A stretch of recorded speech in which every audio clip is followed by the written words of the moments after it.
Virtualmente todos na Terra, independente de sua religião ou nacionalidade, reconhecem que existe alguma espécie de batalha ocorrendo no mundo entre as forças do bem e do mal. Uma luta colossal entre a luz e as trevas, a verdade e o erro, a opressão e a liberdade, o bom e o mal, e finalmente, a vida e a morte.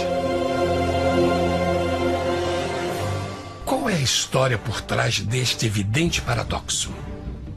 Muitas religiões, assim como a Bíblia, ensinam que além deste véu tridimensional do mundo físico que vemos, existe outro mundo espiritual que não podemos ver.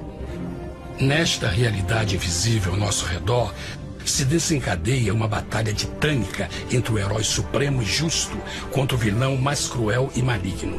A grande pergunta é: quem são esses personagens e como e onde começou esta crise cósmica? Este é o maior mistério de todas as épocas e a história mais fascinante e verdadeira que jamais tem sido contada. Esta crise envolve cada pessoa sobre a Terra. Sim, cada pessoa.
A história humana está repleta de cenas de guerras.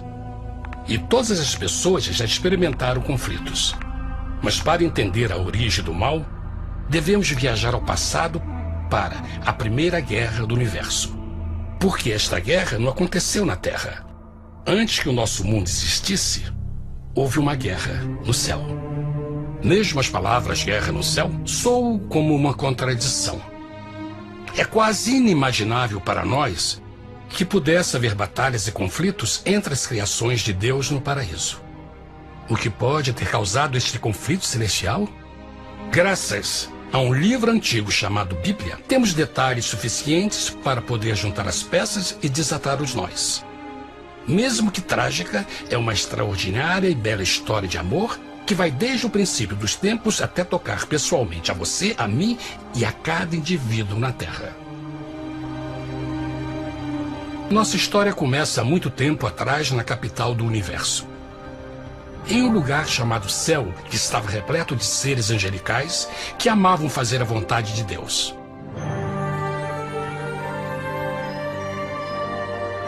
Sob o justo e amoroso governo do Criador, todo o céu desfrutava uma existência de felicidade e perfeita paz.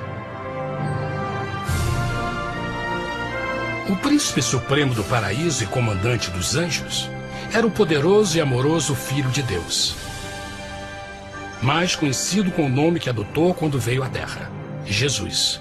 Ele tinha o mesmo propósito e pensamento com Deus, o Pai. O céu, sob o comando compassivo do Pai, Filho e Espírito Santo, provou ser um maravilhoso lugar de paz e alegria.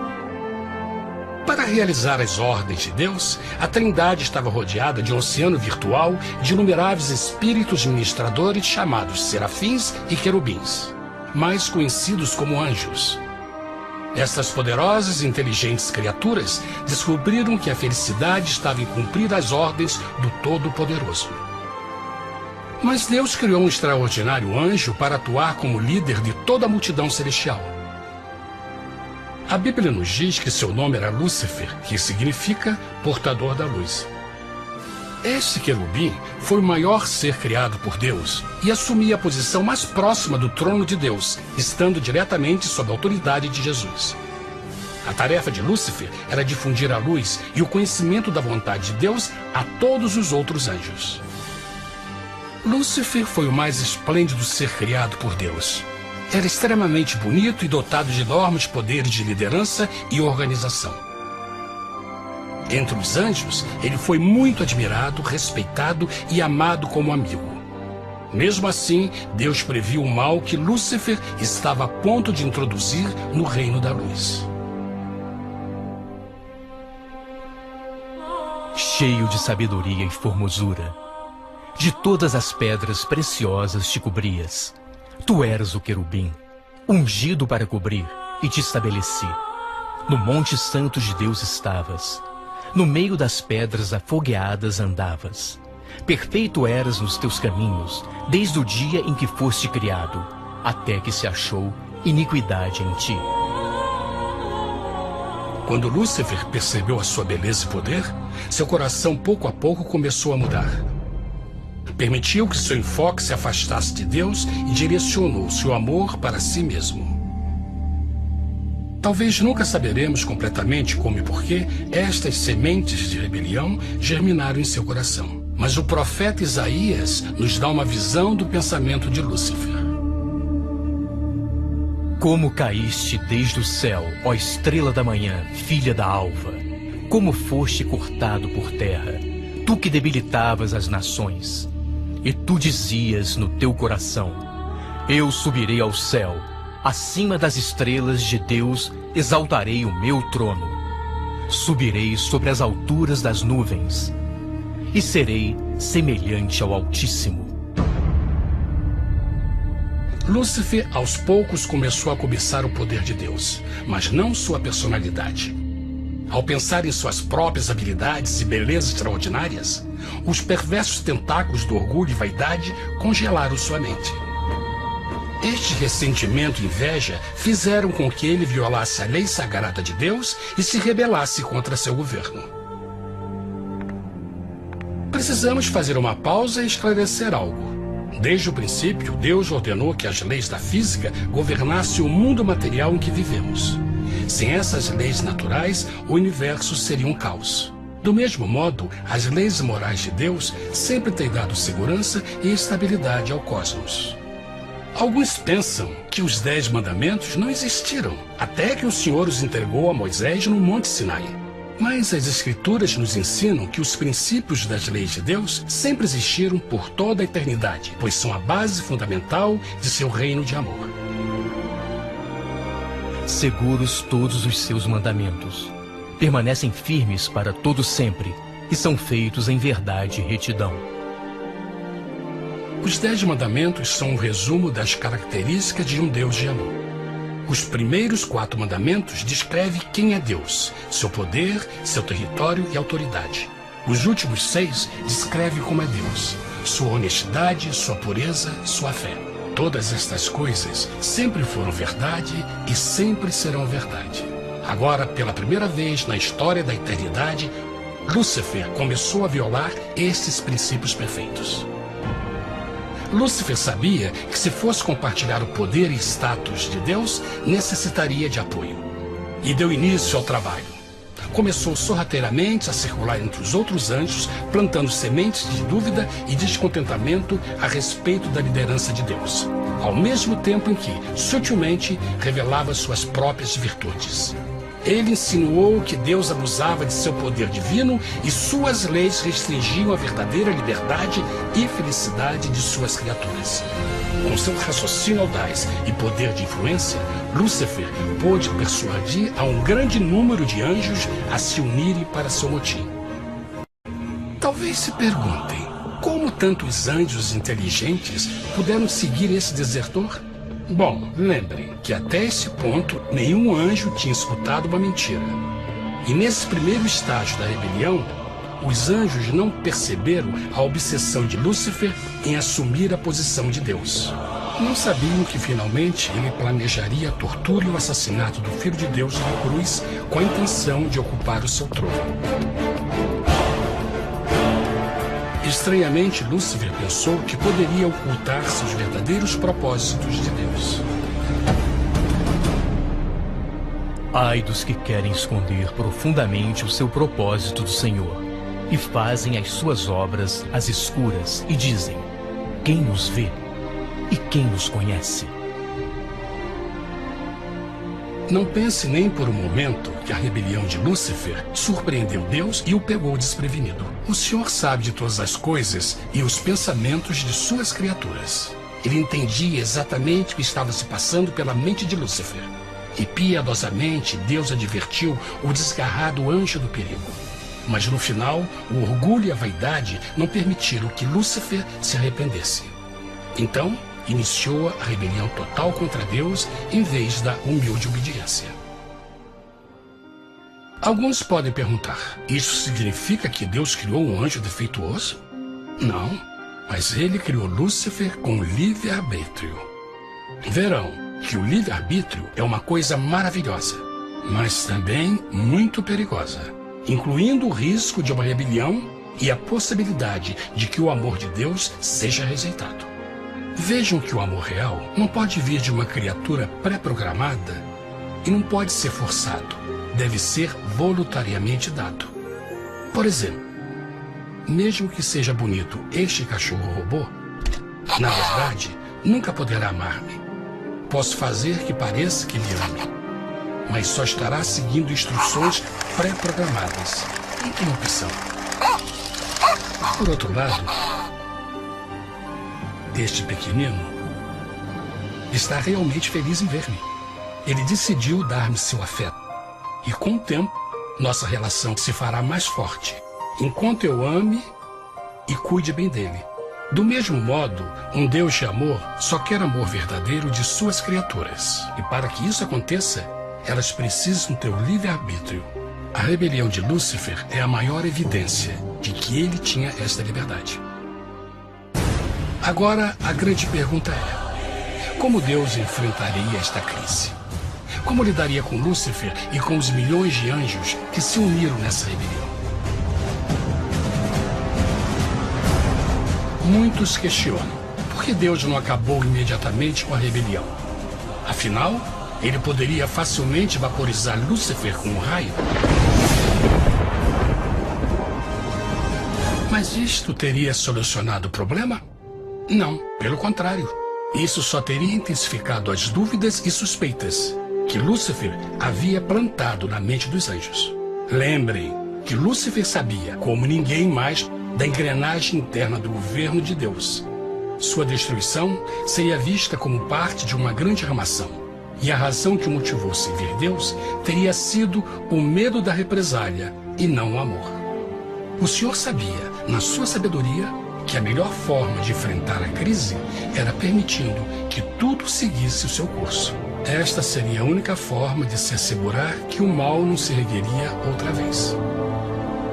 Deixai crescer ambos juntos até a ceifa. E por ocasião da ceifa, direi aos ceifeiros: colhei primeiro o joio e atai-o em molhos para o queimar, mas o trigo ajuntai-o no meu celeiro. Na parábola do joio e do trigo, Jesus descreve que um tempo de crescimento é necessário para que uma planta revele sua verdadeira natureza. No seu entendimento infinito, Deus sabia que com o tempo, o caráter real de Lúcifer seria exposto e que os amargos frutos de sua rebelião seriam vistos. Até agora, os cidadãos do universo não estavam familiarizados com o pecado e até onde os levaria. Mas isso mudaria quando eles vissem por si mesmos sua terrível natureza autodestrutiva. Afinal, a sabedoria e o amor do governo de Deus seria para sempre confirmado e o universo estaria seguro. Quando Lúcifer e seus seguidores revelaram abertamente sua rebelião, o Senhor soube que não haveria paz se permitisse que eles ficassem no céu. Deveria impor um limite, entrar em ação e enfrentar os rebeldes. Mas Lúcifer e seus seguidores nunca sairiam por vontade própria ou pacificamente. O passo seguinte foi a guerra. E houve batalha no céu. Miguel e os seus anjos batalhavam contra o dragão. E batalhavam o dragão e os seus anjos. Mas não prevaleceram, nem mais o seu lugar se achou nos céus. E foi precipitado o grande dragão, a antiga serpente, chamada o Diabo e Satanás, que engana todo mundo. Ele foi precipitado na terra, e os seus anjos foram lançados com ele. A Bíblia não revela exatamente que tipo de armas foram usadas durante este conflito cósmico. Mas esta guerra foi como nenhuma guerra que os olhos mortais já viram. Apocalipse 12:4 nos diz que finalmente Lúcifer e 1/3 dos anjos de Deus foram expulsos do paraíso.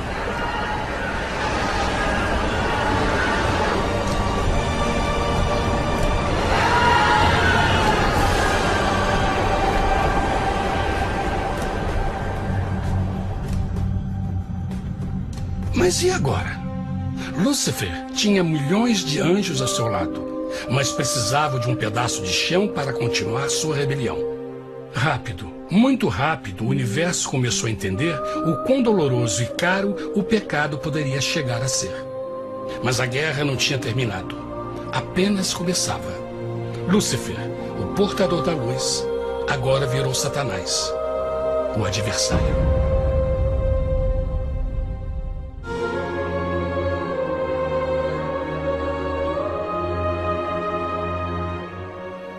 Depois da guerra no céu, Satanás e seus anjos caídos foram expulsos da corte de glória.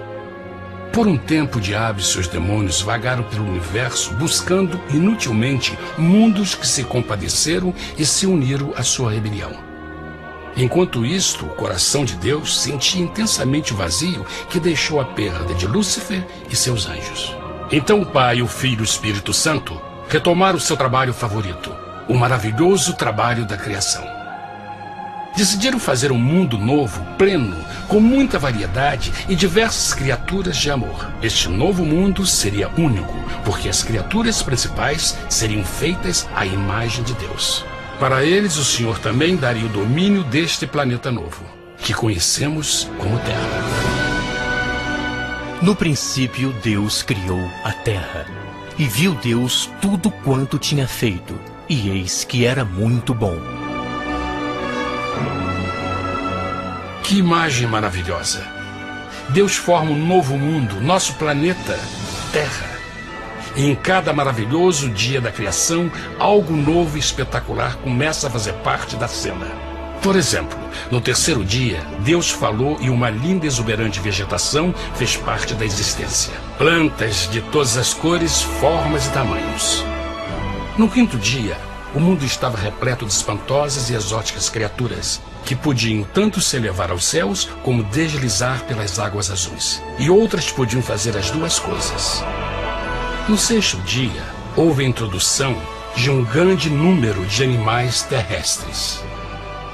Desde o gigante elefante até o pequeno esquilo, cada um encontrou um lugar nesse novo planeta para viver em harmonia com o resto da criação. E também no sexto dia, Deus criou o homem. E disse Deus: façamos o homem à nossa imagem, conforme a nossa semelhança. E formou o Senhor Deus o homem do pó da terra, e soprou em suas narinas o fôlego da vida, e o homem foi feito alma vivente. E plantou o Senhor Deus um jardim no Éden, do lado oriental, e pôs ali o homem que tinha formado.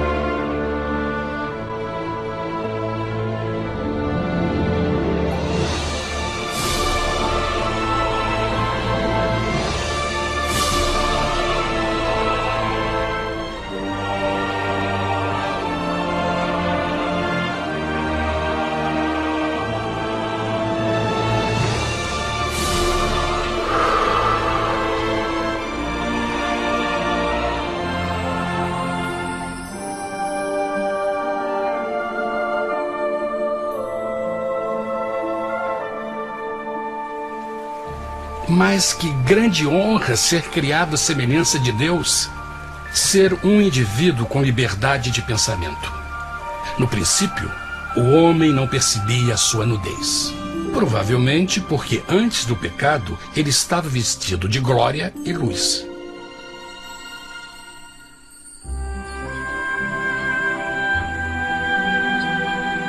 Deus também criou a companheira perfeita para Adão, sua bela esposa Eva.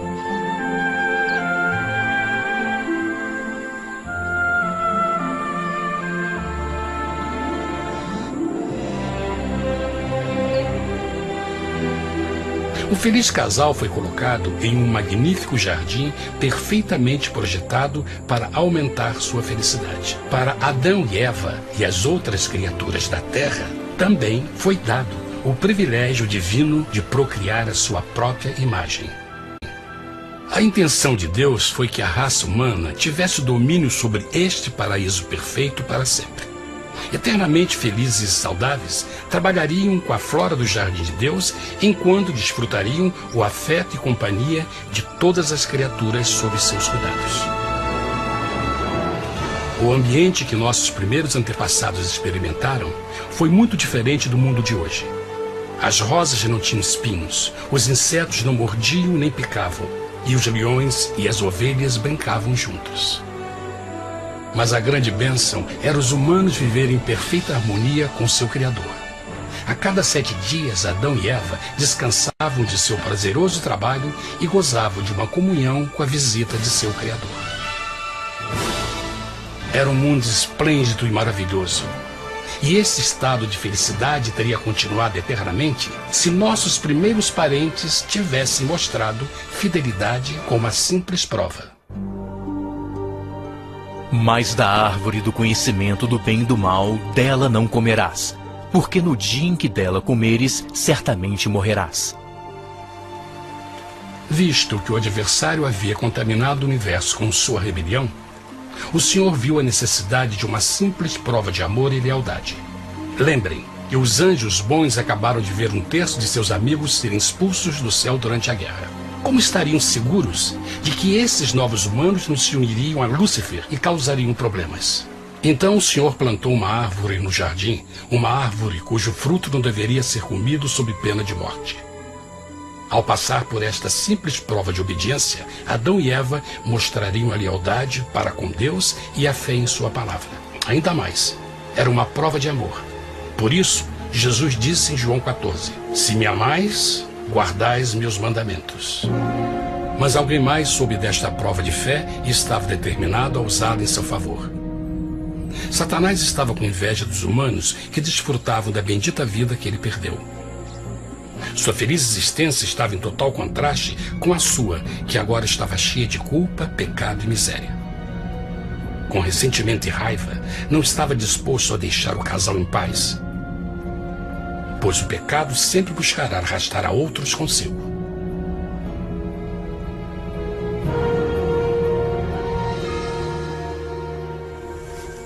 Então um dia, quando Eva estava concentrada em seu agradável trabalho, se viu sozinha e muito perto da árvore proibida. Foi quando Satanás viu sua oportunidade. Através de uma serpente hipnotizante, o anjo caído chamou Eva até a árvore e a envolveu em uma conversação.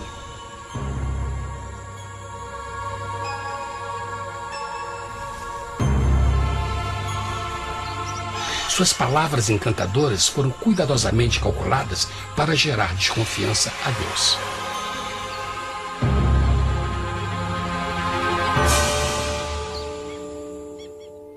A serpente replicou à mulher, de modo algum morrereis. Deus sabe que no dia em que dele comerdes, vossos olhos se abrirão e sereis como Deus, conhecedores do bem e do mal. A mulher notou que a árvore era boa para comer, pois era atraente aos olhos e desejável para alcançar sabedoria. Colheu o seu fruto e comeu. Deu também ao seu marido, que comeu assim como ela. Tragicamente, quando Eva escutou a suave e sedutora voz do tentador, começou a ter certas dúvidas da palavra de Deus. A serpente enganou-o com a promessa de grande poder e sabedoria. Isso chamou sua atenção. Além disso, aparentemente o fruto deu à serpente a habilidade de falar. Que outros poderes poderia dar a ela? E mesmo tendo acabado de conhecer a serpente, ela confiou em sua palavra acima da de Deus, quem a criou, e lhe deu um paraíso para viver. Então Eva comeu o fruto proibido e convenceu seu esposo a fazer o mesmo. Adão poderia ter escolhido ser fiel a Deus, mas colocou seu amor pela esposa acima do seu amor por Deus. Quando os nossos primeiros parentes mostraram lealdade ao inimigo, o domínio da terra foi tomado por Satanás. Não sabeis que, vos oferecendo a alguém para lhe obedecer, vos tornais escravos daquele a quem obedeceis? Ninguém pode servir a dois senhores. Este mundo agora seria o último campo de batalha entre o bem e o mal, e o coração de cada homem e mulher seria o prêmio. Adão e Eva não se deram conta desse tempo, mas seu momento de desconfiança e desafio abriria as comportas do sofrimento de milhões de pessoas durante milhares de anos.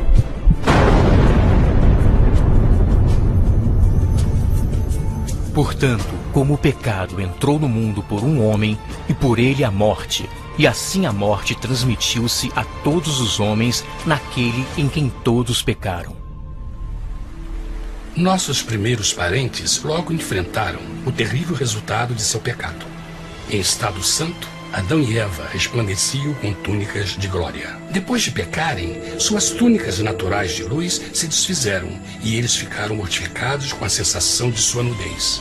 Vergonha e temor tomaram o lugar de sua alegria e paz e trataram de cobrir sua nudez com folhas. Agora eles se encontravam sob constante influência do diabo.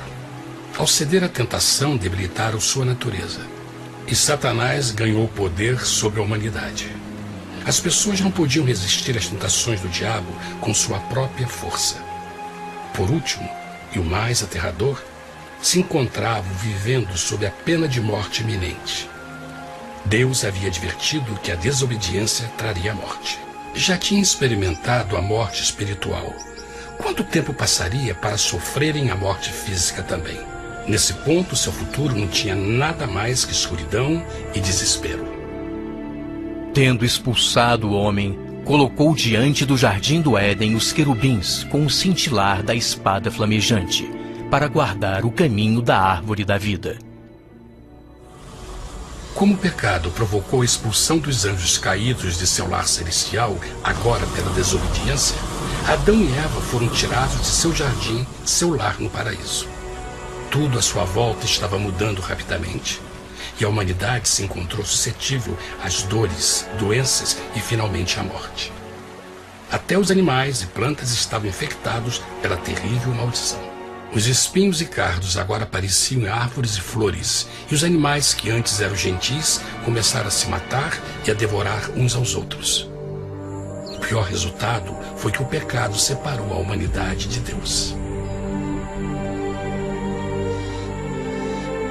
Mas vossas iniquidades cavaram um abismo entre vós e vosso Deus. São vossos pecados que ocultaram de vós sua face, para não vos escutar. Na criação, foram dados a Adão e Eva a honra de falar com os anjos, e até com o Filho de Deus cara a cara. Mas Deus é tão puro e santo que nenhum mal pode existir na sua presença. Agora que os primeiros humanos tinham pecado, Deus afastou sua santa presença deles para a sua própria proteção. O pecado tinha queimado uma parte da alma do homem que já não podia ver a dimensão espiritual. Deste momento em diante, a comunicação com o céu seria limitada. Mesmo com todas estas maldições caindo sobre Adão e Eva, o coração do Senhor se encheu de compaixão. A lei que haviam violado não poderia ser alterada para salvá-los, pois é tão sagrada e imutável como Deus mesmo. O Senhor sabia que havia só uma maneira na qual o homem podia se redimir. Então um plano foi revelado, nascido do fundo do coração de Deus. Um plano para salvar o homem de seu encontro com a morte eterna e restaurar tudo que estava perdido com o pecado. Seria de grande intensidade, alcance e poder, mas seria um plano que também implicaria num enorme sacrifício. O amor de Deus para conosco se manifestou por ter enviado ao mundo seu Filho unigênito, a fim de vivermos por ele. Nisso consiste o amor, não em termos nos amado a Deus, mas em ele nos ter amado e enviado seu Filho para se sacrificar por nossos pecados. As Escrituras claramente ensinam em Romanos 6:23, o custo do pecado é a morte. A lei violada demandava a vida do pecador e só tinha um em todo o universo qualificado como substituto da humanidade. O Criador só podia pagar a dívida de suas criaturas tomando seu lugar. Então Jesus Cristo, o Filho de Deus, concordou em deixar a pureza, glória e segurança do céu. Ele viria para morrer em nome do homem em seu malvado e renegado planeta. Ele nasceria como um inocente e indefeso bebê, suportaria uma vida de dor e vergonha e mesmo assim viveria uma perfeita e vitoriosa vida. Finalmente, ele teria uma morte humilhante para poder ser o substituto da humanidade caída. Por seu sacrifício, a humanidade incrivelmente receberia uma nova oportunidade de ter a vida eterna. Seu sangue seria o resgate para um mundo raptado por Satanás. Este maravilhoso plano de redenção foi graficamente ilustrado no sistema de sacrifício de animais ordenado por Deus depois da queda do homem. O Senhor tinha avisado Adão e Eva que iriam morrer no dia em que comessem do fruto proibido. E como que permaneceram vivos? A Bíblia nos diz que imediatamente depois do pecado, Deus providenciou roupas na forma de peles de animais. É bom notar que o Apocalipse se refere a Jesus Cristo como a ovelha que foi morta desde o princípio do mundo. Isso indica que uma ovelha foi sacrificada no mesmo dia para prevenir suas mortes imediatas. Pela fé, neste sacrifício, suas mortes foram simbolicamente transferidas deles para a criatura inocente. A ovelha certamente era a representação de Jesus. Assim, um raio de esperança foi dado em uma situação de escuridão e desespero. Através do arrependimento e a fé no sangue do Messias, qualquer humano poderia uma vez mais ser filho de Deus. Mas mesmo com este grande plano para a humanidade, Satanás ainda tinha o domínio da terra. E a vida na terra não estava fácil. No mundo haveis de ter aflição, mas coragem, pois eu venci o mundo. Naturalmente, muitos se perguntam, como um Deus amoroso e poderoso permite dores e sofrimentos no nosso mundo atual? Mas está claro desde o Gênesis que Deus nunca quis que nós tivéssemos o conhecimento da dor dessa vida. Quando o mundo saiu das mãos de Deus, a terra era um maravilhoso paraíso. Foi o pecado de Adão e Eva que deu a Satanás o direito de assumir o controle deste planeta. Devido à sua trágica eleição, o diabo e seus súditos ganharam o poder de tentar e atormentar os humanos, introduzindo a doença, a dor e o sofrimento. Talvez fosse melhor perguntar: por que Satanás não tem o controle total da humanidade? A resposta é Jesus Cristo. Talvez já perceberam que a morte de Jesus na cruz deu a cada um de nós a oportunidade de sermos salvos. Mas na verdade fez muito mais do que isso. Quando o Salvador ofereceu sua vida para redimir a terra, esse ato poria restrições ao controle de Satanás sobre a humanidade. Satanás não poderia forçar nossa vontade e seu poder de nos ferir seria limitado. O sacrifício de Cristo também nos trouxe um tempo de prova, durante o qual poderíamos ver a diferença entre o governo de Deus e o de Satanás, e então decidir a quem servir. Finalmente, pelo sacrifício que fez Jesus, o reino de Satanás chegará ao seu final, e um dia a terra será devolvida ao homem mais maravilhosa do que era no princípio. Mesmo Adão e Eva tendo começado suas vidas como exilados do paraíso, ainda tinham esperança. Deus providenciou peles de animais sacrificados para se cobrirem. Mas o mais importante, ele prometeu o sangue do Cordeiro de Deus para pagar por seu pecado, se aceitassem Cristo e se arrependessem. Uma grande pergunta permanece: as pessoas aceitaria o grande presente de Deus? Como escaparemos se agora desprezarmos a mensagem tão sublime da salvação? A incrível história que acabaram de escutar é verdade e afeta vocês. Pois, pelo desejo de Satanás de ser Deus e a desconfiança e desobediência de Adão e Eva, todos nós nos encontramos em uma situação perigosa. De um lado, a humanidade foi grandemente favorecida por Deus com uma segunda chance de recuperar nosso lugar no Éden. Por outro lado, se nós desistirmos de aproveitar esta grande chance, nos tornaremos escravos de Satanás e finalmente seremos destruídos quando Deus limpar o universo do pecado. Amigos, não há melhor hora de fazer sua escolha por Jesus do que agora mesmo. Nenhum de nós sabe quanto tempo mais teremos que viver nesta terra. Jesus nos tem mostrado grande interesse no seu bem-estar e seu amor por vocês o levou a providenciar uma maneira de escaparmos de uma futura destruição. Ele quer que você o aceite e se arrependa de seus pecados. Através de Cristo, pode encontrar o perdão para tornar-se como Ele em caráter. A triste notícia é que Satanás atua de todas as formas possíveis para evitar que aceite o presente da salvação de Deus. Devido à nossa rotina da vida, o amor ao dinheiro ou alguma outra distração fascinante, ele trabalha para manter a todos ocupados e afastados do que, na realidade, mais importa, sua salvação eterna. Para que entenda a realidade da situação e que se você não escolhe a Jesus por omissão, está escolhendo a Satanás. Mesmo que a terrível escolha de Adão e Eva nos traga morte e miséria, vocês agora podem tomar uma melhor decisão. Deus está oferecendo uma paz que satisfaz o anseio mais profundo de sua alma e uma alegria que não encontrará nas atribulações deste mundo. O desejo que tem o coração de Deus é que seja salvo e esteja com Ele no paraíso. Mas o único que pode mantê-lo fora do céu é você. Imagine a tragédia que seria se você recusasse este precioso presente. Você pode decidir hoje e aceitar a salvação que Deus prometeu. Na verdade, nesse momento, pode aceitar a vida eterna através de Jesus Cristo. Posso convidá-lo para que acompanhe agora mesmo em uma simples oração, aceitando sua maravilhosa oferta? Por favor, repita depois de mim. Querido Pai Celestial, venho a Ti agora e humildemente pedir Teu perdão. Senhor, confesso que sou um pecador e violei Tua santa lei. Entendo que a pena por esse pecado é a morte. Acredito que Jesus Cristo sofreu e morreu na cruz para receber o castigo por todos os nossos pecados. Acredito que Jesus ressuscitou e eu o aceito como meu Salvador pessoal. A partir deste momento em diante, Te dou o meu coração e o aceito como Senhor da minha vida. Por favor, perdoa todos os meus pecados e envia Teu Espírito para ajudar-me a fazer a Tua vontade.